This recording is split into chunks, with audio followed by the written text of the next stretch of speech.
তো হ্যালো বন্ধুরা, আজকে আমরা আবার দেখব অঙ্কের একটা নতুন ট্রিক্স। তো দেখো ট্রিক্সটা কি না, একটা গুণের। তো দেখো যদি এই রকম 4টা ডিজিটের গুণ দেওয়া থাকে আর এরকম যদি অপশান দেওয়া থাকে, তাহলে আমরা প্রথমে কি করবো, অপশান টেস্ট দিয়ে এই অ্যান্সারটা করার চেষ্টা করব। তো দেখো তাহলে আমরা প্রথমে কি নেবো, একাই অঙ্ক।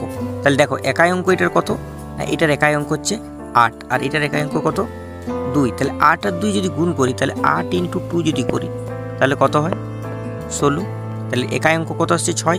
তাহলে দেখো 6 কার কার মধ্যে আছে, তাহলে দেখো এইটা আছে আর এইটা আছে। তাহলে অপশান এ কেটে যাচ্ছে, অপশান বি কেটে যাচ্ছে, তাহলে দুটো হবে। এরপর এই দুটোর মধ্যে কোনো একটা হবে, ঠিক আছে। তার জন্য আমরা কী নেবো, আরেকটা নেবো, মানে দশক অঙ্কটা গুনবো, ঠিক আছে। এই দুটো ডিজিট আর এই দুটো ডিজিটকে আমরা গুণ করব। তো দেখো এই দুটো ডিজিট আমরা কি করে জানি, যে 72 আর 38। যদি এইটাকে আমরা গুণ করি কেমন করে করবো, এক লাইনে 8 দুগুণে 16, প্রথমে সোজা তারপরে ক্রস, 8 7 56, 3 দুগুণে 6। তাহলে 56 6 62, আর হাতের 1 দিয়ে 63, 63 3। তারপর আবার স্ট্রেট হাতে রইল 6, 7 3 21 আর 6 27। তাহলে দেখো লাস্ট দুটো ডিজিট আমরা কি পেলাম না 36। তাহলে দেখো এখানে যেটা 36 আছে তাহলে সেটাই অ্যান্সার, তাহলে এটা কেটে যাবে। অ্যান্সার কোনটা, এটা। আশা করি ট্রিক্সটি ভালো লেগেছে এবং ট্রিক্সটি বুঝতে পেরেছো।